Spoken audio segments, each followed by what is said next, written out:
Olá, queridos alunos, salve, salve a todas as turmas queridas, né, de Geografia do terceiro ano, que nós estamos aí na semana final para o Enem. Vamos combinar assim, toda semana, né, vamos pegar essas dicas, né, da reta final do Enem, tá certo?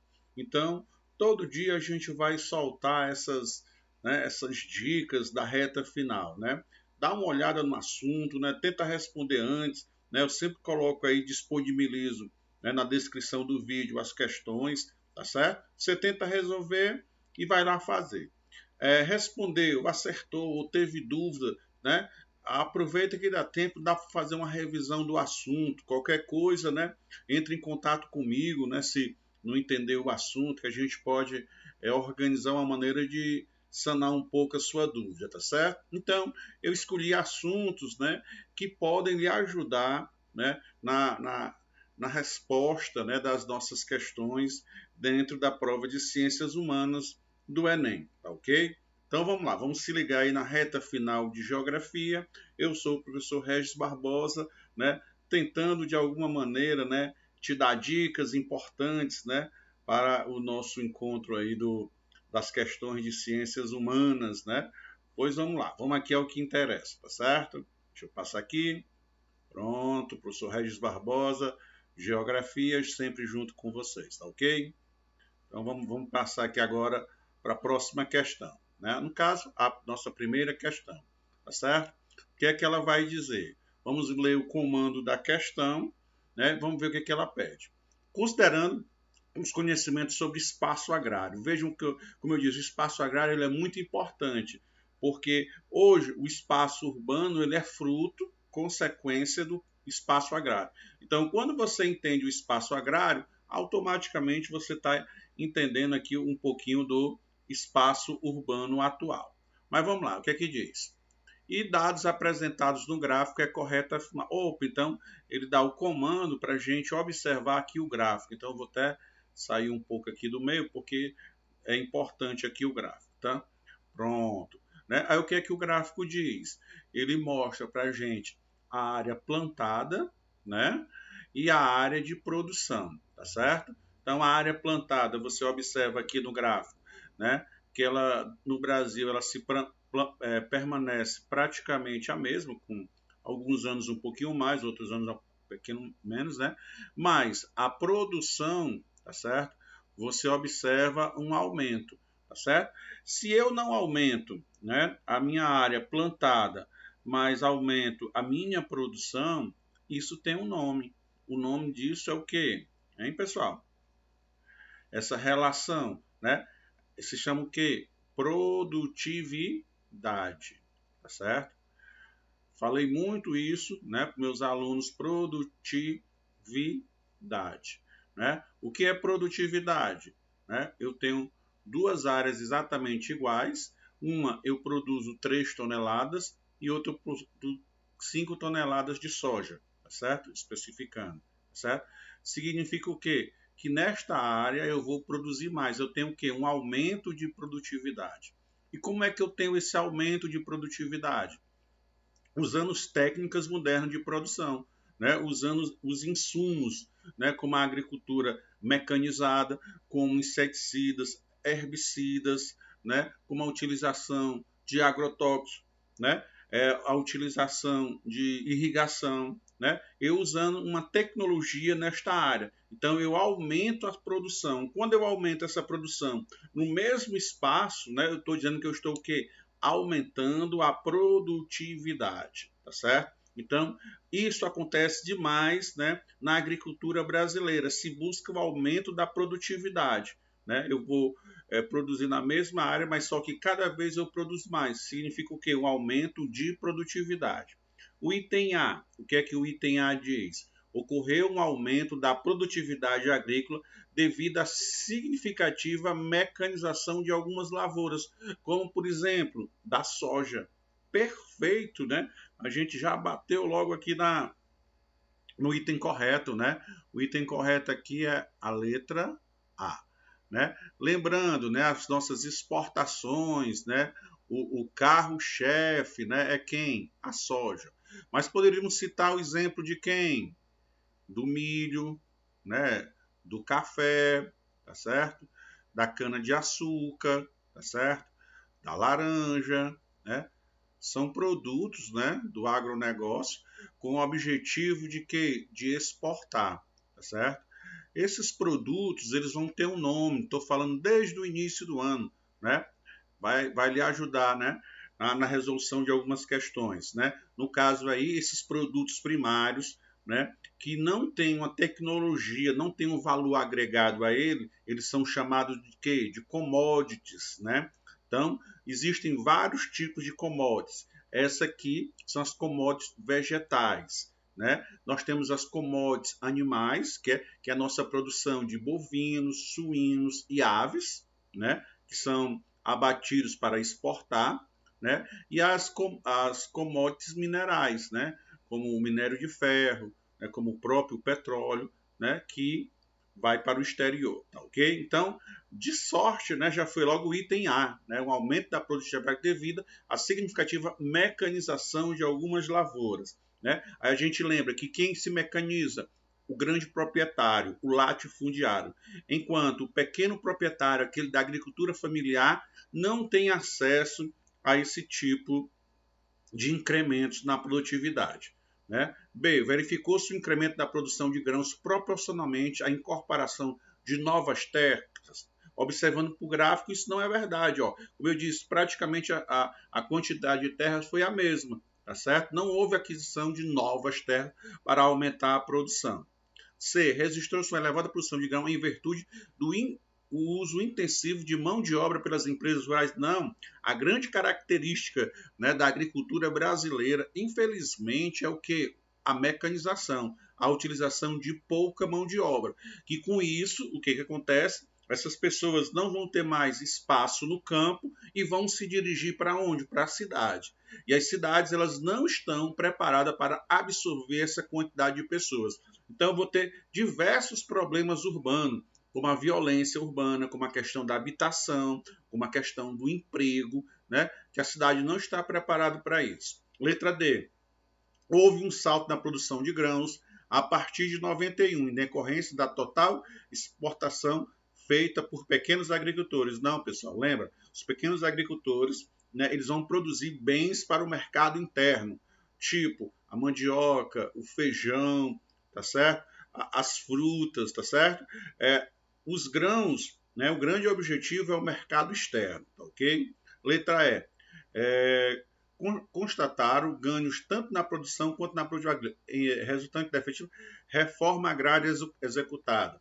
Bom, pessoal, a reforma agrária ela está na nossa Constituição de 88, mas ela tem a dificuldade de implementação, devido que o questionamento dos grandes proprietários pelo valor da indenização, né, bem como a definição se aquela fazenda é produtiva ou não. Né? Então, entra-se questões na justiça. Lembrando que pela Constituição Federal de 88, né, a terra ela tem uma função social. Tem a função de quê? De produzir. Se você tem um terreno gigantesco, ele não produz, ele não está exercendo a sua função social. Então ele se torna o quê? Passível de reforma agrária, tá certo? Mas infelizmente a reforma agrária no Brasil ela ainda é muito lenta, né? Por esses fatores aí que a gente já mencionou para vocês, tá ok? Então, espero que vocês tenham aí acertado a questão número 1. Vamos aqui para número 2, tá certo? Bom, o gráfico representa a relação entre o tamanho, né, e o total de imóveis rurais no Brasil, que caracteriza a estrutura fundiária brasileira, está evidenciado no gráfico. Né? Então, o que é que ele diz? Que a maior parte, né, dos terrenos, quase 53%, estão acima o quê? De 1.000 hectares. Tá certo?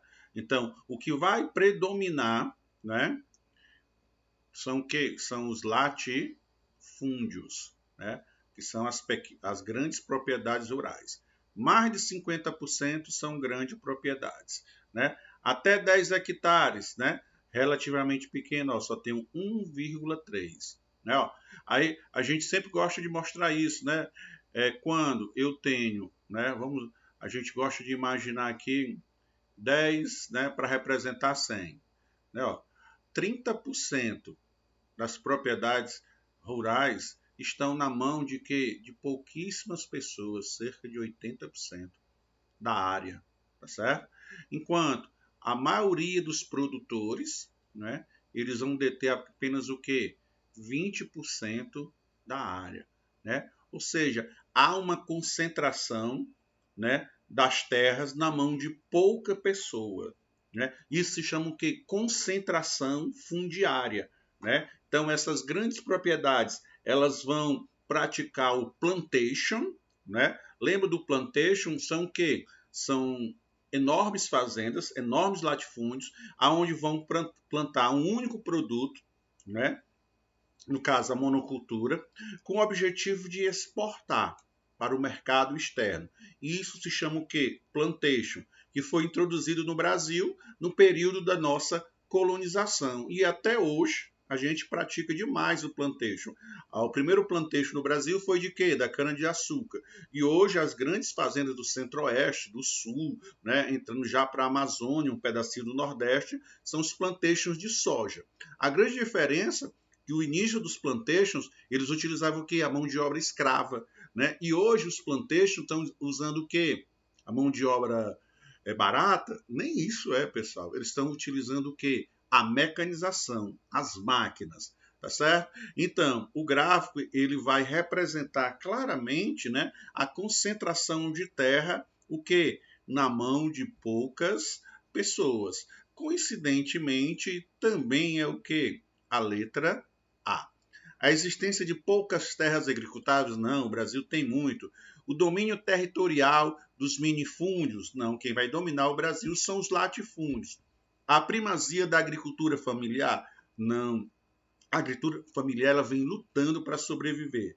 A debilidade dos plantations modernos? Nada, pessoal. Muito pelo contrário. Hoje, cada dia, os plantations estão o quê? Mais fortes. A única diferença, como a gente disse, né, é que hoje ele não utiliza a mão de obra escrava. Ele vai usar o quê? A mecanização, né? E eu vou ter como carro-chefe dos plantations atuais no Brasil quem? A soja. Mas eu tenho do milho, eu tenho do café, certo? Eu tenho da cana, certo? Eu tenho da laranja, certo? Que a gente tem como grande objetivo, como característica desses plantations, né? A monocultura, né? As fazendas com desse produto, né? A questão que o objetivo é o mercado externo, ok? E hoje, né, a grande característica, né, é a mecanização, né, dessas propriedades, tá certo? Então, a letra A, tá certo? Vai ser a nossa resposta correta. Vamos lá, vamos para o próximo. Eita, vamos lá. Mapa aí do mundo, né? Lembrando, né? Essa aqui é uma projeção de Mercator, tá certo? A projeção muito utilizada no mundo, mas existem outros tipos de projeção. Ele traz aqui a ideia do eurocentrismo, né? No caso aqui, a Europa, né? Ó, no centro do mundo, né? A partir da Europa é que as massas continentais vão sendo organizadas. Lembrando que isso é uma concepção de mapa, né? Pode existir outros mapas, mas nós estamos acostumados, né, a essa projeção de Mercator, aonde traz o eurocentrismo, né? Aonde dá essa ideia aqui, ó. Tá aqui a linha do Equador, né, ó, que vamos dividir a Terra em dois pedaços, né? O hemisfério norte e o hemisfério sul, tá certo? Aonde, se eu estou aqui em cima, eu tenho um aspecto de quê? De superioridade, né? E quem está embaixo, de inferioridade, né? Existe uma, vamos dar aqui a cor, existe uma definição no mundo, tá certo? De separar em países do norte e países do sul, mas a linha do Equador é totalmente equivocada, né? A linha sobe um pouco mais, aí pega aqui, ó, América do Norte, né, um pedaço, tira fora o México, né? Aí vem aqui, pega alguns países da Europa, dá uma quebrada por aqui para pegar, né, o Japão, né, e aqui a Austrália, né? Aí essa divisão chama o quê? Os países do norte, tá certo? E os países do sul, né? Aí essa denominação, ele quer dizer que do norte são os países ricos, né? E do sul são o quê? Os países pobres, tá ok? Mas lembrando, né? Ela não vai seguir fielmente, né? Essa divisão. Ele dá uma quebrada para poder englobar toda essa história, tá ok? Mas é só para lembrar, vai que cai alguma coisa disso, né? Para a gente ficar bem atento. Mas aqui especificamente, né, ele vai falar dessa parte aqui do mundo, né, que é a Ásia. Quando fala em Ásia, né, ó, a gente tem que ficar logo atento quem? Ao Oriente Médio, né, região de conflito e grande produtora de petróleo. A gente tem que falar de quem? Da China, né, que é o segundo maior PIB do mundo, né, e com potencial de ultrapassar, né, aos Estados Unidos. Temos aqui nessa região também a Índia, tá certo? E temos também a Rússia, né? Lembrando que a Rússia, a maior parte está aqui na Ásia, tá certo? Mas ela tem uma parte também na Europa. Então vejam, nessa região a gente tem diversos atores no cenário político e econômico mundial. Mas vamos ver aqui do que se trata, de quem ele quer falar, tá certo? Então vamos lá. Mostra o mapa, ele dá um círculo naquela região, né, da Ásia, né, mais especificamente ali seria o chamado Extremo Oriente, né, essa divisão da Ásia você aprende no 9º ano, né, a Ásia Meridional, Extremo Oriente, Oriente Médio, né? Aqui a questão não pergunta, mas só para a gente se localizar. Aí ele fala, a Índia, opa, né? Então ele está questionando a Índia. A Índia, lembrando, que em termos populacionais é o segundo maior país do mundo em termos populacionais. Primeiro é a China, com 1,4 bilhões de habitantes, né? E hoje a Índia está com 1,3, na proximidade de ultrapassar a China como o país mais populoso do mundo. Mas vamos lá. A Índia deu um passo alto no setor de teleatendimento para os países mais desenvolvidos, como os Estados Unidos e as nações europeias. Atualmente, mais de 245 mil indianos realizam ligações para toda parte do mundo, a fim de oferecer cartões de crédito ou telefones celulares, ou cobrar em conta em atraso. O que ele está dizendo? Está dizendo que na Índia existe um serviço de telemarketing para os Estados Unidos, para a União Europeia, tá certo? Visto que, né, a Índia ela foi colonizada pela Inglaterra, né? Então se obrigou aos indianos, né, falar também o inglês. Então eles dominam muito bem o inglês, né? Mas o que é que vai fazer, pessoal? Né? Eu tenho uma empresa aqui nos Estados Unidos, tá certo? O cidadão faz uma ligação, né, para a Índia e retorna essa ligação. Alguns países da União Europeia, mesma coisa. Olha a distância, né? E o que é que vai fazer, né, isso acontecer? Primeiro, né, a alta tecnologia, o desenvolvimento das telecomunicações como característica básica do processo de globalização. Quando eu falo de globalização, certo, pessoal? Eu vou ter o desenvolvimento de dois setores estratégicos para a globalização. O setor de transporte, tá certo? E o setor de quê? De comunicações, telecomunicações, certo? Telecomunicações. Então, as nações que entram no processo de globalização estão nisso. Então, eu tenho, não é, essas ligações hoje mais barateadas pelas telecomunicações, aquela coisa e tudo. Mas eu vou ter na Índia, né, já dei até meio que a resposta, né? Se eu tenho uma grande quantidade de pessoas, eu tenho uma grande quantidade de quê? De mão de obra, né? Como a gente sabe, a Índia ela é um país em desenvolvimento carente de emprego. Então, como resposta certa, vai ter a questão que da mão de obra. E quando eu puxei aqui a minha imagem, eu já vi a resposta, né?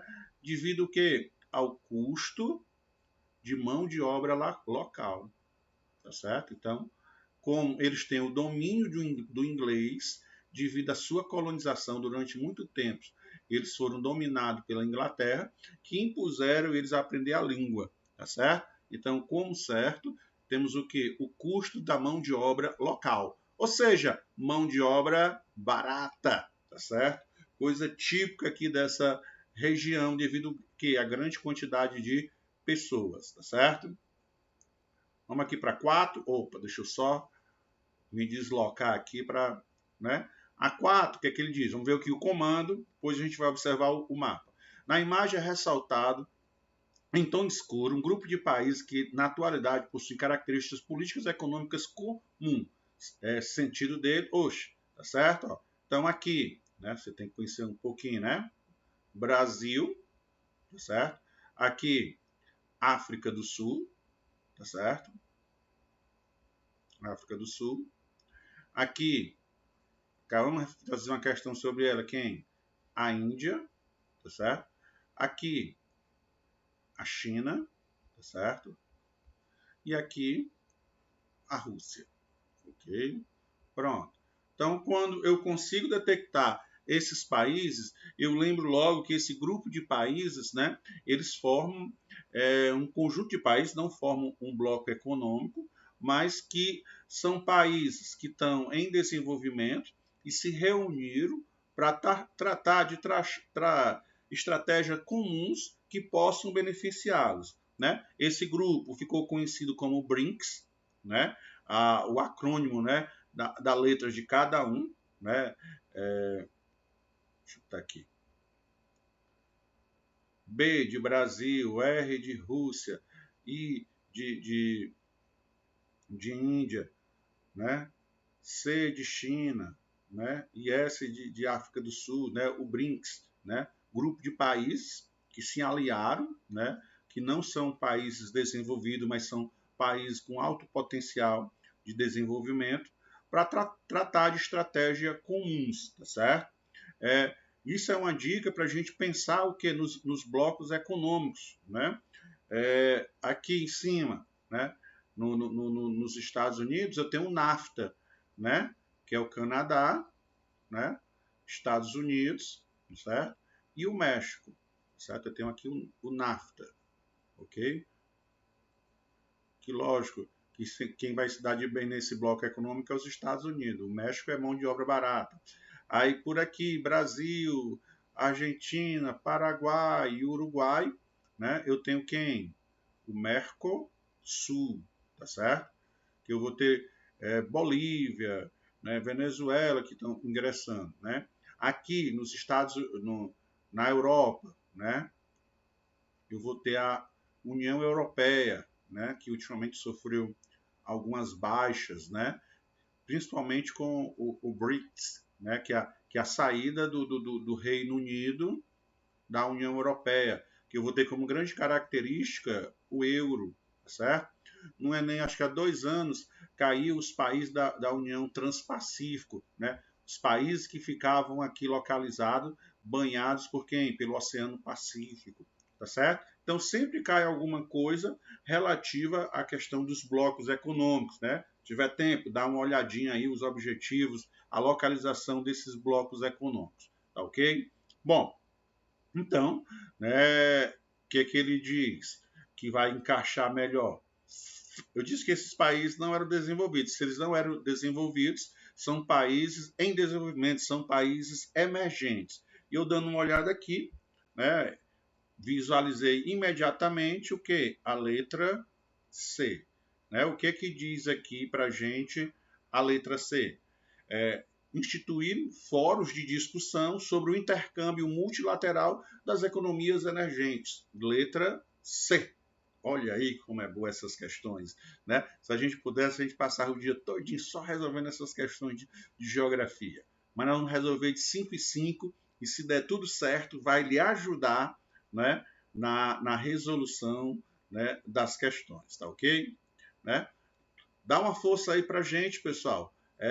Dá um joia lá aqui no grupo, né, que a gente faz, né, do Geografia, né, Regis RBB, né, para você se associar aí, se inscrever no canal, o grupo não, pessoal, o canal, né, para a gente aumentar essa quantidade de seguidores. Dá um joia aí, compartilha com quem está fazendo o Enem, tá certo? Não esqueça disso, tá ok? Então vamos lá, próxima, né? Quinta questão e última, né? Bom, deixa eu puxar aqui novamente para não ficar bem aqui, né? Para não aqui não atrapalha nada, tá certo? Bom, o que é que diz o comando e depois a gente vai ver a questão. O fluxo migratório representado está associado ao processo.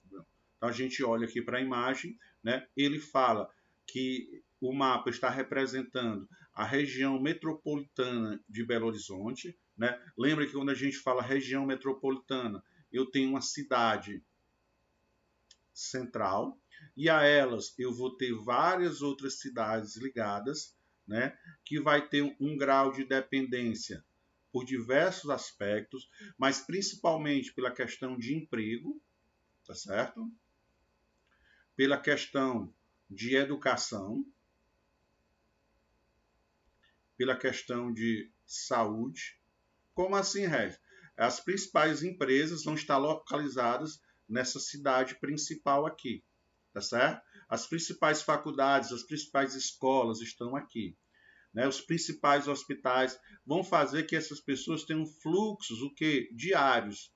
Vai e volta, vai e volta. E essas cidades vão crescer, tá certo? Causando um fenômeno, tá certo? Aí aqui eu tenho claramente, pessoal, a gente vai olhar nas opções, né? De dois fenômenos, tá certo? As pessoas que vão e voltam todo dia, eles vão fazer um tipo de migração, uma migração diária, tá certo? Ou pendular, né? Que é a mesma coisa, porque elas estão próximas à área. E também essas cidades, né, elas podem crescer de uma maneira tal que elas vão se interligar totalmente, vão formar uma grande massa única, né, de cidades, mas cada qual tendo seu prefeito, sua divisão, né, que isso nós vamos chamar o quê? De conurbação, quando as áreas vão, né, ficar uma próxima da outra. Aí vamos ver o que as questões falam. Eita!